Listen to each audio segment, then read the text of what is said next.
Hello प्यारे एवं प्रिय बच्चों, एक बार फिर से आप सभी का आपके अपने चैनल टुवर्ड्स सक्सेस में स्वागत है। बच्चों, आज हम हिंदी भाषा के अपठित गद्यांश के वीडियो सीरीज के क्रम में 27A अपठित गद्यांश का अध्ययन करेंगे। बच्चों, आपका जो अपठित गद्यांश 27 है उसको दो भागों में बांट दिया गया है।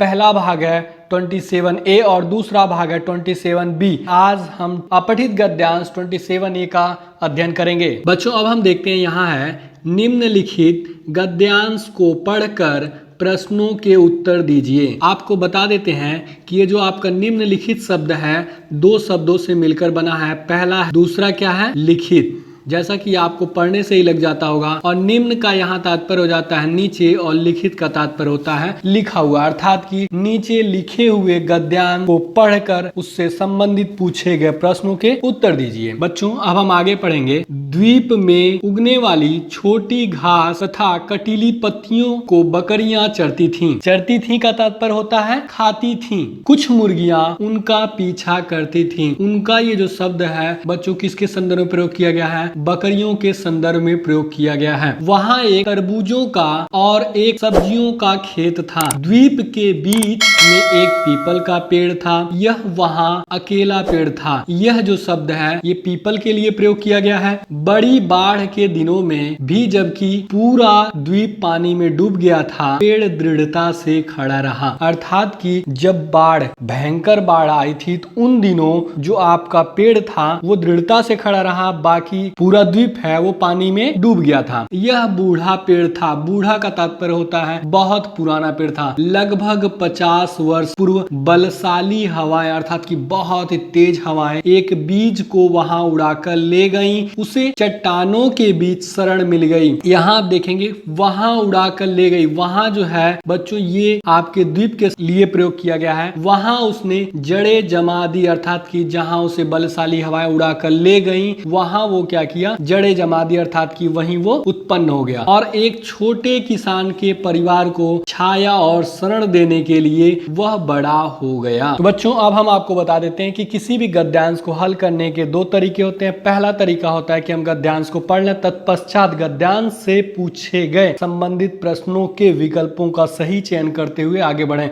दूसरा तरीका होता है कि पहले हम प्रश्नों को पढ़ लें, तत्पश्चात गद्यांश को पढ़कर उससे संबंधित पूछे गए प्रश्नों को हल करते हुए आगे बढ़ें। बच्चों, अब हम बढ़ते हैं अपने प्रश्नों की तरफ और यहाँ हमारा पहला प्रश्न है, पीपल का पेड़ कितना पुराना था? 20 वर्ष, 5 वर्ष, 50 वर्ष, 10 वर्ष। इस प्रश्न का उत्तर हम देखेंगे अपने गद्यांश में। आप यहाँ देखेंगे कि लगभग 50 वर्ष पूर्व बलशाली हवाएं एक बीज को वहां उड़ाकर ले गईं, अर्थात कि द्वीप पर उड़ाकर ले गईं। उसे चट्टानों के बीच शरण मिल गई। वहां उसने जड़े जमा दी, अर्थात कि उस 50 वर्ष पूर्व जब उसे बलशाली हवाएं द्वीप पर लेके गई तो वहां उसे चट्टानों के बीच शरण मिली और वहीं उसने अपनी जड़ें जमा दी, अर्थात कि वहीं वो जम गया या उत्पन्न हो गया। तो इस प्रकार आप देखेंगे कि लगभग 50 वर्ष, अर्थात कि जब 50 वर्ष वो उत्पन्न हुआ तो पेड़ कितना साल पुराना हो जाएगा बच्चों? 50 वर्ष ही पुराना हो जाएगा। इस प्रकार आपका जो प्रश्न संख्या 1 है उसका उत्तर आपको यहाँ से प्राप्त हो जाएगा। अब हम बढ़ेंगे अपने प्रश्न की तरफ और सही विकल्प का चयन करेंगे। 20 वर्ष नहीं, ये गलत है। 5 वर्ष नहीं, ये भी गलत है। 50 वर्ष, हाँ, तो बच्चों यही आपके गद्यांश के अनुसार सही विकल्प हो जाएगा। 10 वर्ष नहीं, गलत है। हम आपको बच्चों बता देते हैं कि इस प्रश्न को आप ऑप्शन एलिमिनेशन मेथड या ऑप्शन एलिमिनेशन ट्रिक के माध्यम से भी हल कर सकते हैं। ये ऑप्शन एलिमिनेशन मेथड या ट्रिक वो मेथड या ट्रिक होता है बच्चों जिसमें हम क्या करते हैं, आप जानते हैं कि आपके प्रश्नों से संबंधित 4 विकल्प दिए गए रहते हैं। 4 विकल्प में से एक ही विकल्प सही होता है। तो इस मेथड के अनुसार हम जो विकल्प आपके गद्यांश से संबंधित नहीं है या विकल्पों में दिए गए शब्द या उससे समानार्थी शब्द आपके गद्यांश में नहीं दिए गए हैं या उनका नहीं वर्णन किया गया, उन विकल्पों को गलत कर देते हैं और शेष रहे विकल्प में से सही विकल्प का चयन कर लेते हैं। तो यहाँ आप देखेंगे बच्चों कि 20 वर्ष, आप देखेंगे इसकी तो आपके गद्यांश में कहीं चर्चा नहीं की गई है। 5 वर्ष शब्द की भी आपके गद्यांश में चर्चा नहीं की गई। 50 वर्ष, तो हाँ इसकी चर्चा की गई है। 10 वर्ष, इस शब्द की भी चर्चा आपके गद्यांश में नहीं की गई है। तो यहाँ आप देखते हैं कि आपका जो विकल्प ए, विकल्प बी और विकल्प डी है दोस्तों स्वतः गलत हो जाता है। तो अब आपका एक ही विकल्प बच जाता है, वो क्या है? विकल्प बी, जिसकी चर्चा चर्चा आपके गद्यांश में की गई है। इस प्रकार से विकल्प सी क्या हो जाएगा, प्रश्न 1 के लिए सही हो जाएगा। अब बच्चों हम बढ़ते हैं अपने अगले प्रश्न संख्या दूसरे की तरफ। यहाँ है, द्वीप पर कौन रहता था? एक नाविक, किसानों का बड़ा परिवार, एक मछुआरा, किसानों का छोटा परिवार। तो बच्चों अब हम बढ़ेंगे इस प्रश्न का उत्तर जानने के लिए अपने गद्यांश की तरफ। यहाँ आप देखेंगे कि एक छोटे किसान के परिवार को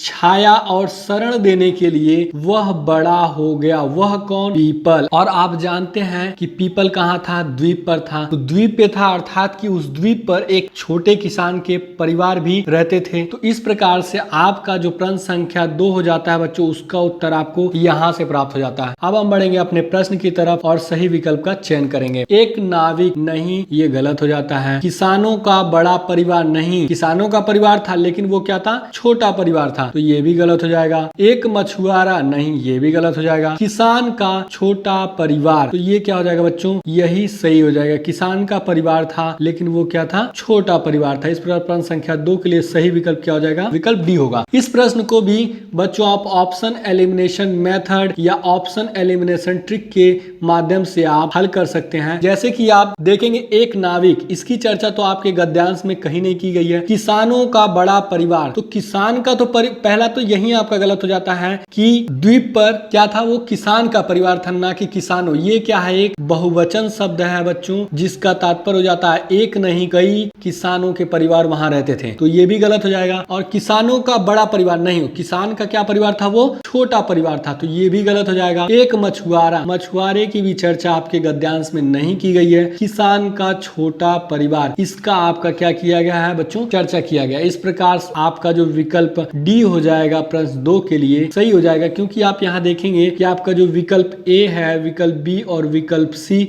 स्वतः गलत हो जा रहे हैं। अब आप यहाँ देखेंगे बच्चों कि आपका जो कीवर्ड ट्रिक था वो यहाँ काम नहीं कर रहा है, लेकिन यहाँ पे आपका ऑप्शन एलिमिनेशन मेथड या ऑप्शन एलिमिनेशन ट्रिक आपका काम कर रहा है। अब हम बढ़ेंगे अपने अगले और तीसरे प्रश्न की तरफ। यहाँ देखेंगे, पीपल का पेड़ किसने लगाया था? किसान के परिवार ने, नाविक ने, हवा और प्रकृति ने, नदी के पानी ने। तो दोस्तों अब हम बढ़ेंगे अपने गद्यांश की तरफ और क्या करेंगे? सही विकल्प का चयन करेंगे। इस गद्यांश को आपके अपने प्रेजेंस ऑफ माइंड या कॉमन सेंस के आधार पर ही हल करना पड़ेगा, अर्थात कि इस संपूर्ण गद्यांश से जो आपको अर्थ मिल रहा है या जो भाव आपको मिल रहा है उसी के आधार पर आप क्या करेंगे? हल करेंगे। तो यहाँ आप देखेंगे, लगभग 50 वर्ष पूर्व बलशाली हवाएं एक बीज को वहां अर्थात कि द्वीप पर उड़ा कर ले गई और उसे चट्टानों के बीच शरण मिल गई। वहां उसने अर्थात कि पीपल के पेड़ ने जड़े जमा दी। जड़े जमा देने का तात्पर्य हो गया वहां वो उत्पन्न हो गया। तो इस प्रकार से आप देखेंगे ये जो चट्टान शब्द है और ये जो हवा शब्द है, ये सभी क्या है? एक प्राकृतिक तत्व है। इस प्रकार से देख लेंगे कि आपका जो प्रश्न संख्या 3 होता है उसका उत्तर आपको यहाँ से प्राप्त होता है। अब हम बढ़ेंगे अपने प्रश्न की तरफ और सही विकल्प का चयन करेंगे। किसान के परिवार ने, नहीं, ये गलत हो जाता है। नाविक ने, इसकी तो आपके गद्यांश में चर्चा ही नहीं है, तो ये स्वतः गलत हो जाएगा। हवा और प्रकृति ने, आप देखें कि जो बलशाली हवाएं थे उसको द्वीप पर लेके आए जहां उसने चट्टानों के बीच जड़े जमा दी, अर्थात कि वहां वो पैदा हो गया, तो हवा तो सही हो जाता है। प्रकृति ने, और आप जानते हैं कि प्राकृतिक संसाधन होते हैं जैसे कि जल, हवा, वायु, पानी, तो इस प्रकार आगे देखेंगे, नदी के पानी ने, नहीं, वहां तो नदी का आपके गद्यांश में कहीं चर्चा ही नहीं किया गया, तो ये स्वतः गलत हो जाएगा। हवा और प्रकृति ने, तो इस प्रकार आपका जो सही विकल्प हो जाएगा बच्चों प्रश्न संख्या 3 के लिए वो क्या हो जाएगा? विकल्प सी हो जाएगा। अब बच्चों बढ़ेंगे अब अपने अगले और चौथे प्रश्न की तरफ। बीज को द्वीप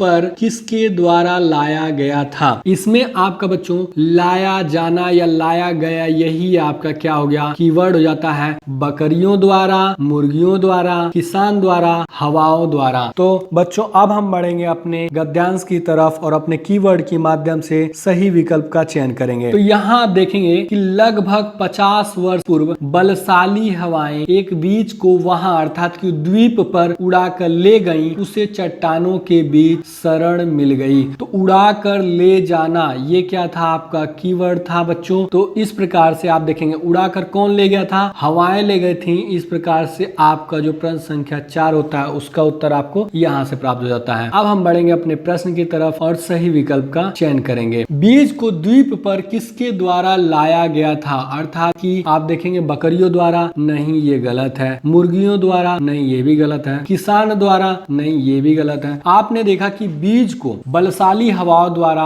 द्वीप पर लाया गया, जहां वह चट्टानों के बीच जड़े जमा लिया। इस प्रकार से आपका जो प्रश्न संख्या 4 होता है उसका सही विकल्प क्या हो जाएगा बच्चों? विकल्प डी हो जाएगा। अब हम बढ़ेंगे अपने अगले प्रश्न की तरफ। यह हमारा 5वां प्रश्न, बकरियां क्या खाती थीं? पीपल के पत्ते, सब्जियां, तरबूज, घास और कटीली पत्तियां। तो यहाँ बकरियों द्वारा खाया जाना ही क्या हो जाएगा बच्चों? आपका कीवर्ड हो जाएगा। क्या हो जाएगा? कीवर्ड हो जाएगा। यहाँ बकरियां क्या हो जाएगा? आपका मेन कीवर्ड हो जाएगा और खाना उनका क्या हो जाएगा? हेल्पिंग कीवर्ड हो जाएगा, जिसे हम क्या करेंगे? अपने गद्यांश में ढूंढेंगे और सही विकल्प का चयन करेंगे। तो आप यहाँ देखते हैं, यहाँ देखेंगे बकरियां चरती थी। चरने का तात्पर्य होता है खाती थी। तो इस प्रकार से आप देखेंगे आपका जो कीवर्ड था ये हो गया बच्चों, और ये बकरियां शब्द था। और आप जानते हैं कि आपके कीवर्ड के आसपास ही क्या होता है? आपके प्रश्न के उत्तर होते हैं। तो वो बकरियां क्या चरती थी या क्या खाती थी? छोटी घास तथा कटीली पत्तियों को बकरियां चरती या खाती थी। इस प्रकार से आपका जो प्रश्न संख्या 5 हो जाता है बच्चों, उसका उत्तर आपको यहाँ से प्राप्त हो जाता है। अब हम बढ़ेंगे अपने प्रश्न की तरफ और सही विकल्प का चयन करेंगे। यहाँ आप देखते हैं पीपल के पत्ते, नहीं ये गलत है। सब्जियां, नहीं ये भी गलत है। तरबूज, ये भी गलत है। वे क्या, बकरियां क्या खाती थी? घास और कटीली पत्तियों को चरती या खाती थी। इस प्रकार से जो प्रश्न संख्या 5 है उसका सही विकल्प क्या हो जाएगा बच्चों? विकल्प डी हो जाएगा। अब हम बच्चों बढ़ेंगे अपने अगले और 6वें प्रश्न की तरफ। मुर्गियां किनका पीछा करती थीं? लुढ़कते तरबूजों का, उड़ते पीपल के पत्तियों का, बकरियों का, सब्जियों का। तो यहाँ आपका जो कीवर्ड हो जाएगा पीछा करना आपका कीवर्ड हो जाएगा तथा मुर्गियां आपका मुख्य कीवर्ड हो जाएगा बच्चों। अब हम क्या करेंगे? जिसे हम अपने गद्यांश में ढूंढेंगे और सही विकल्प का चयन करेंगे। तो यहाँ हम देखते हैं अपने गद्यांश में, कुछ मुर्गियां उनका पीछा करती थीं। पीछा करना क्या था बच्चों? ये आपका कीवर्ड था और मुर्गियां भी क्या था? कीवर्ड था। आप जानते हैं कि जब आपका कीवर्ड होता है तो उसके आसपास या दो कीवर्डों के बीच में ही आपके संबंधित प्रश्न का उत्तर होता है। तो यहाँ आप देख रहे हैं कि कुछ मुर्गियां उनका पीछा करती थी। ये उनका शब्द जो है बकरियों के लिए प्रयोग किया गया है। जैसे आप शुरुआत से पढ़ेंगे, द्वीप में उगने वाली छोटी घास तथा कटीली पत्तियों को बकरियां चरती थीं और कुछ मुर्गियां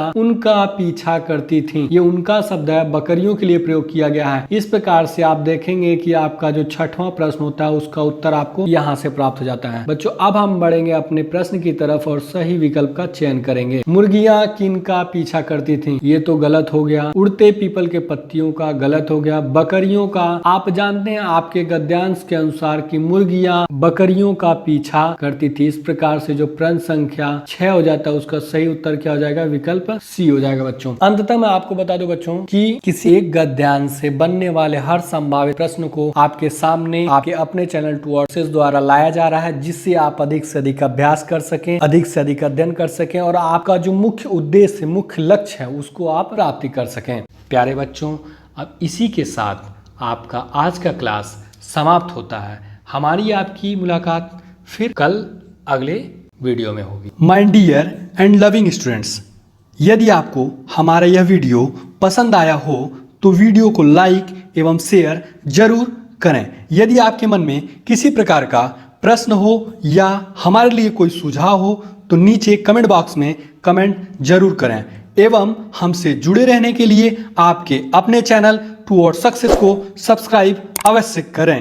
वो पास में बने इस बेल आइकन को जरूर दबाएं, जिससे आपको हमारे हर एक नए वीडियो का नोटिफिकेशन मिलता रहे। A lot of thanks for watching this video.